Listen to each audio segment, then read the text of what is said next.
আপনাদেরকে দেখাবো ইঁচড়ের কোপ্তাকারি রেসিপি। আমি এখানে একটা ছোট সাইজের ইঁচড় নিয়ে নিয়েছি, আর নিয়েছি দুটো মিডিয়াম সাইজ পেঁয়াজ কুচি, বড় বড় করে আলু কেটে নিয়েছি। আলুটা আপনারা আপনাদের পছন্দ মতো কেটে নেবেন। কাঁচা লঙ্কা, একটা টমেটো কুচি, 1 চামচ আদা পেস্ট, কাজু আর কিশমিশ ছোট ছোট করে কেটে নিয়েছি, টক দই 1/2 কাপ, বেসন, লঙ্কার গুঁড়ো 1 চামচ, হলুদ, গরম মশলা 1 চামচ, জিরের গুঁড়ো 1 চামচ, ধনের গুঁড়ো, তেজপাতা, গোটা গরম মশলা, গোটা জিরে, চিনি, ঘি, সর্ষের তেল, লবণ, আর এখানে আমি নিয়েছি পনির। ইঁচড় কাটার আগে আমি হাতে সর্ষের তেল লাগিয়ে নিচ্ছি, যাতে হাতে ইঁচড়ের আঠাগুলো না লেগে যায়। আর আমি কিন্তু এই হাতের তেলটা একটু ছুরিতে লাগিয়ে নিচ্ছি।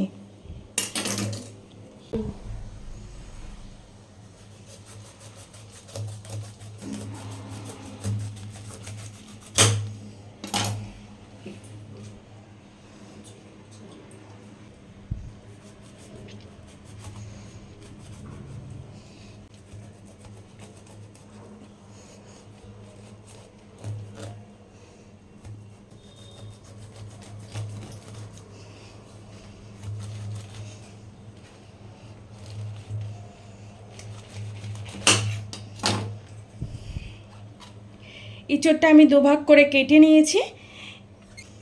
ইঁচড়টা এবার আমি ছোট ছোট পিস করে নেব।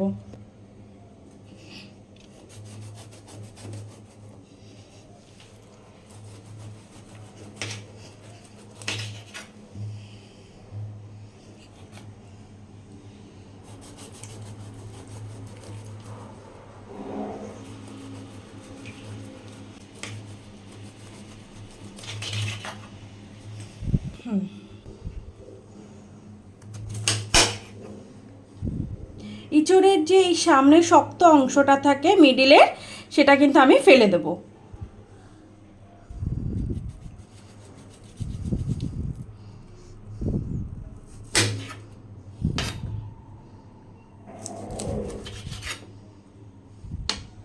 এবার ইঁচড়টা খোসাটা আমি ছাড়িয়ে ফেলে দিচ্ছি।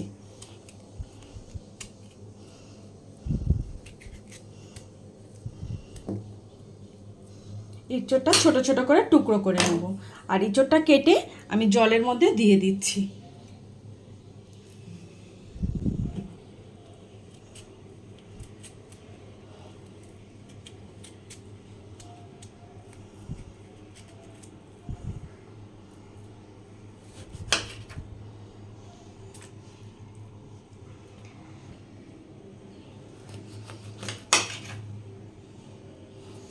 ঠিক একইভাবে আমি ইঁচড়গুলো কেটে নেব।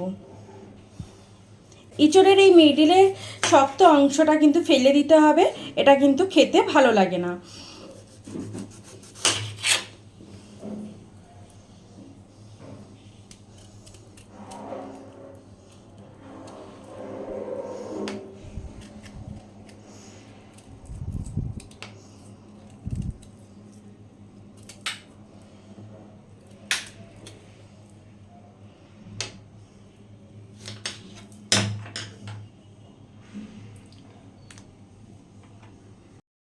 ইঁচড়টা আমি ছোট ছোট করে কেটে নিয়েছি, আর এখানে আমি দুটো আলু এরকমভাবে কেটে নিয়েছি। ইঁচড়ের সাথে আলুগুলোও সিদ্ধ করে নেব।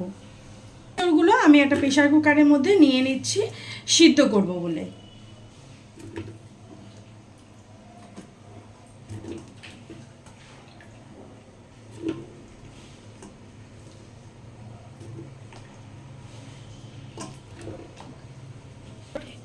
ইঁচড় সিদ্ধ করার সময় দিয়ে দিচ্ছি 2 চামচ লবণ, আর দিয়ে দেব পরিমাণ মতো জল।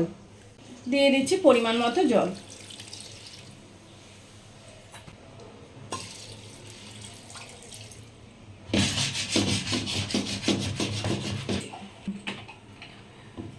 প্রেসারের ঢাকনাটা আমি বন্ধ করে দিচ্ছি। এবার প্রেসার কুকারটা আমি ওভেনে বসাবো।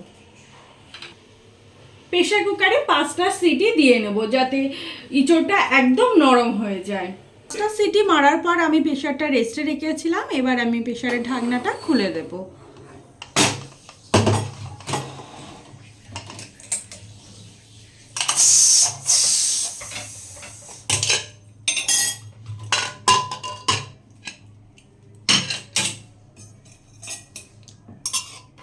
এঁচড়গুলো তুলে নেব।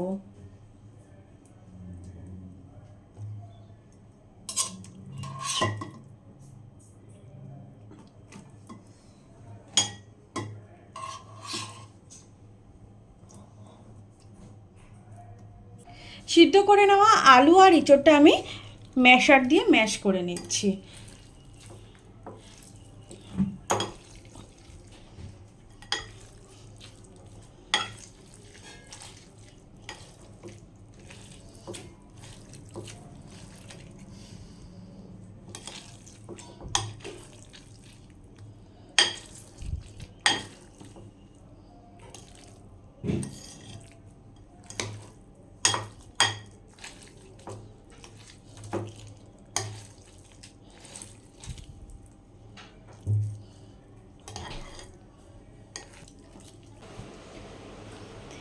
এঁচড় আর আলুটাকে আমি ম্যাশ করে নিয়েছি।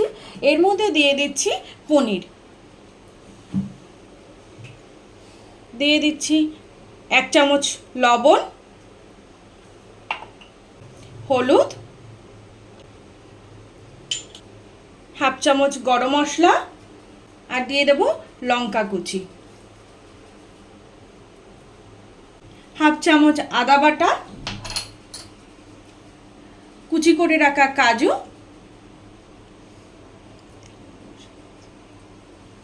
কিশমিশ, বেসনটা পরিমাণ মতো দেব। প্রথমে আমি সব বেসন কিন্তু দেব না, যতটা লাগবে সেই হিসাবে বাইন্ডিংটা করব।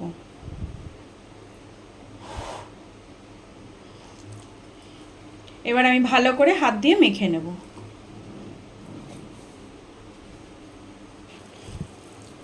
হাত দিয়ে ভালো করে আমি এঁচড়টা মেখে নেব।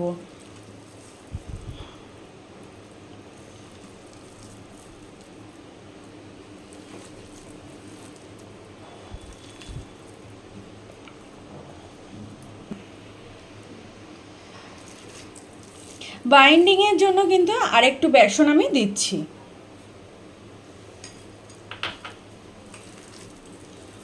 খুব বেশি নরম হলে কিন্তু কোপ্তা কারিটা ভাজা যাবে না।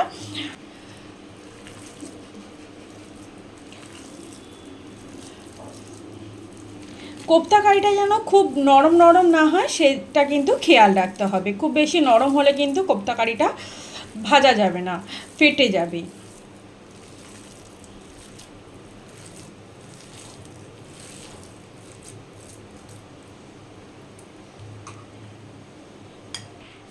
এবারে আমি কোপ্তা কারিগুলো তৈরি করে নেব।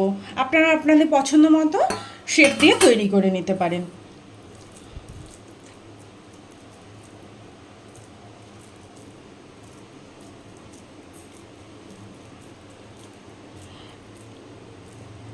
আমি গোল গোল করে তৈরি করে নিচ্ছি। আপনারা আপনাদের পছন্দ মতো শেপ দিয়ে কোপ্তা কারিগুলো তৈরি করে নিতে পারেন।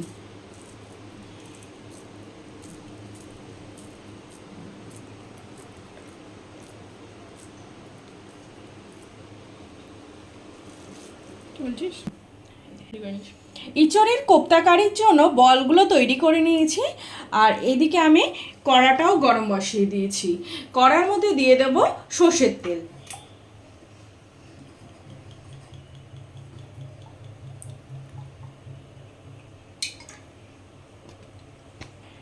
তেলটা ভালো মতো গরম হয়ে গেছে।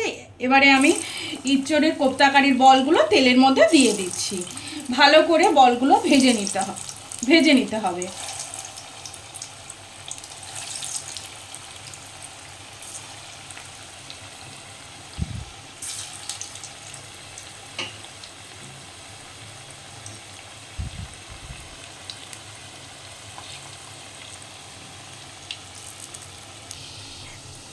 ইঁচড়ের কোপ্তা কারির বলগুলোর একটা সাইড হয়ে গেছে, আমি উল্টে দিচ্ছি। আর একটা সাইডও ভালো করে ভেজে নেব।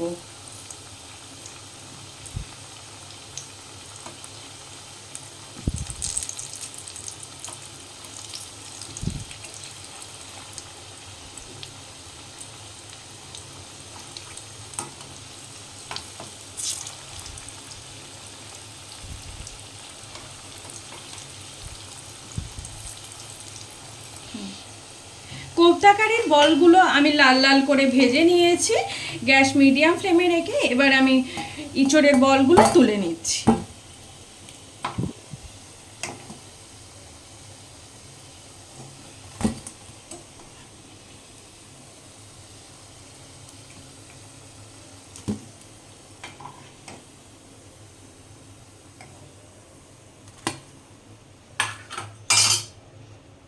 বাকি কোপ্তার বলগুলো আমি ঠিক একইভাবে ভেজে নেব।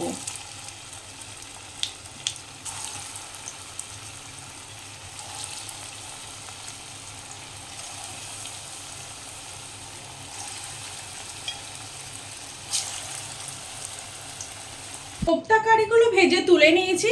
এবারে আমি আলুগুলো ভালো করে ভেজে নেব।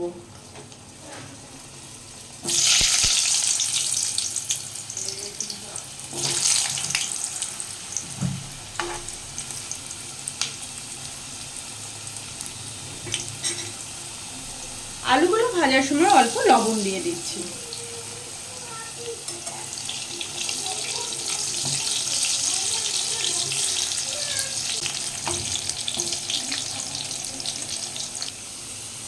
আলুগুলো লাল লাল করে ভেজে নিয়েছি। এবার আলুগুলো তুলে নেব।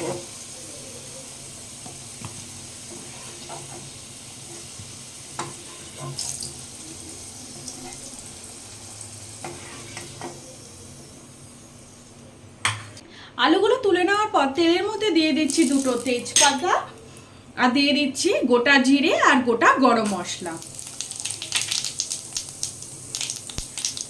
মশলা থেকে একটা সুন্দর গন্ধ আসার পর দিয়ে দেব পেঁয়াজ কুচি।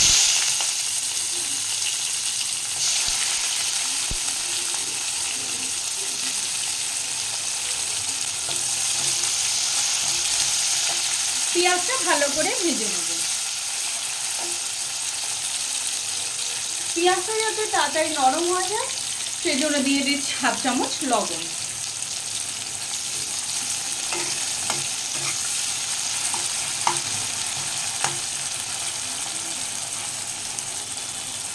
দিয়ে দিচ্ছি চেরা কাঁচা লঙ্কা।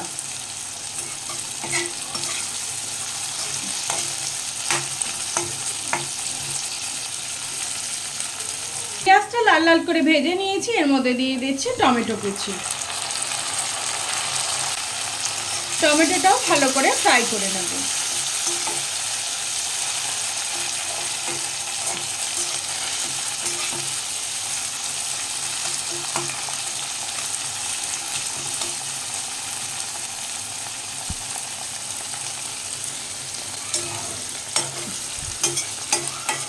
পেঁয়াজ আর টমেটোটা ভালো মতো আমি নরম করে নিয়েছি। এর মধ্যে দিয়ে দেব আদা বাটা।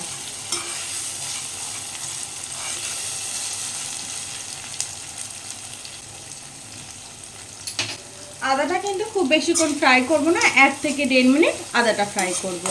আদা অতিরিক্ত ফ্রাই করলে তিতো লাগবে, খেতে ভালো লাগবে না।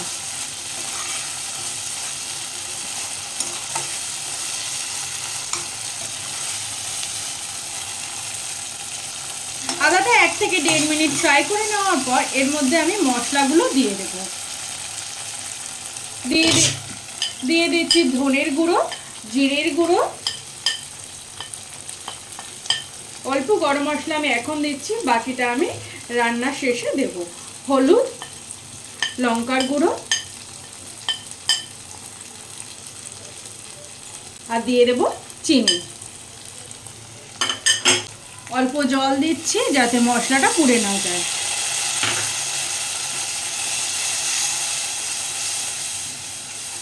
মশলাটা ভালো করে ফ্রাই করে নেব।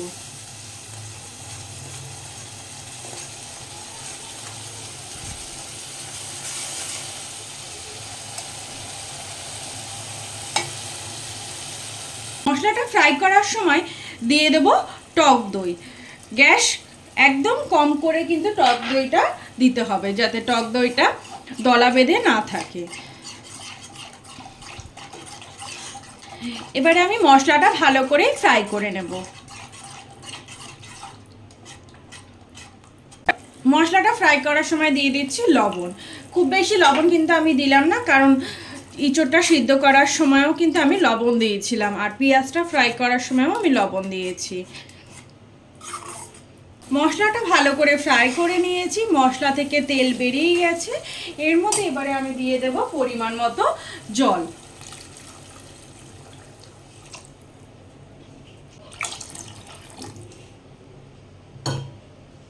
জল দেওয়ার পর দিয়ে দেব আলুগুলো ভালো করে সিদ্ধ করে নেব। এক্ষুনি কিন্তু আমি কোপ্তাগুলো দেব না, প্রথমেই কোপ্তাগুলো দিলে কিন্তু কোপ্তাগুলো খুলে যেতে পারে। আলুটা ভালো মতো সিদ্ধ হয়ে গেলে তারপরে আমি ইঁচড়ের কোপ্তাগুলো দেব। আর এখন আমি একটা ঢাকনা দিয়ে ঢেকে দেব, আলুটা সিদ্ধ হওয়া পর্যন্ত অপেক্ষা করব। আলুটা ভালো করে সিদ্ধ হওয়া পর্যন্ত অপেক্ষা করেছি, আলুটা ভালো মতো সিদ্ধ হয়ে গেছে। এবারে আমি এই গ্রেভির মধ্যে দিয়ে দেবো কোপ্তাগুলোই, ইঁচড়ের কোপ্তাগুলো। ইঁচড়ের কোপ্তাগুলো দেওয়ার পর 3 থেকে 4 মিনিট ভালো করে ফুটিয়ে নেব। খুব বেশিক্ষণ কিন্তু আমি ফোটাবো না, অতিরিক্ত ফোটালে কিন্তু কোপ্তাগুলো ভেঙে যেতে পারে।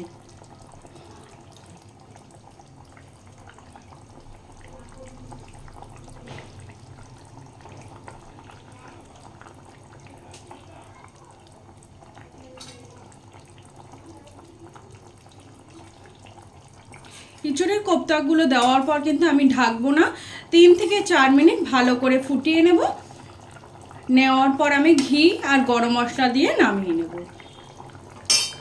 আর ইঁচড়ের কোপ্তা কারির জন্য কিন্তু জলের পরিমাণটা বেশি দিতে হবে, কারণ এই কোপ্তাতে কিন্তু জল টেনে নেয়। কোপ্তা কারিগুলো গ্রেভির মধ্যে দেওয়ার পর 3 থেকে 4 মিনিট মতো ভালো করে আমি ফুটিয়ে নিয়েছি। এবারে আমি এর মধ্যে দিয়ে দেব গরম মশলা,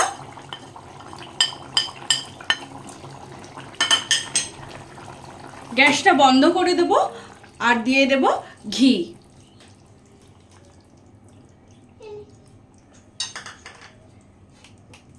ঘি আর গরম মশলা দেওয়ার পর আমি একটু রেস্টে রেখে দেব, তারপরে আমি সার্ভ করব। ইঁচড়ের কোপ্তা কারি তৈরি হয়ে গেছে, এইভাবে আপনারা তৈরি করতে পারেন।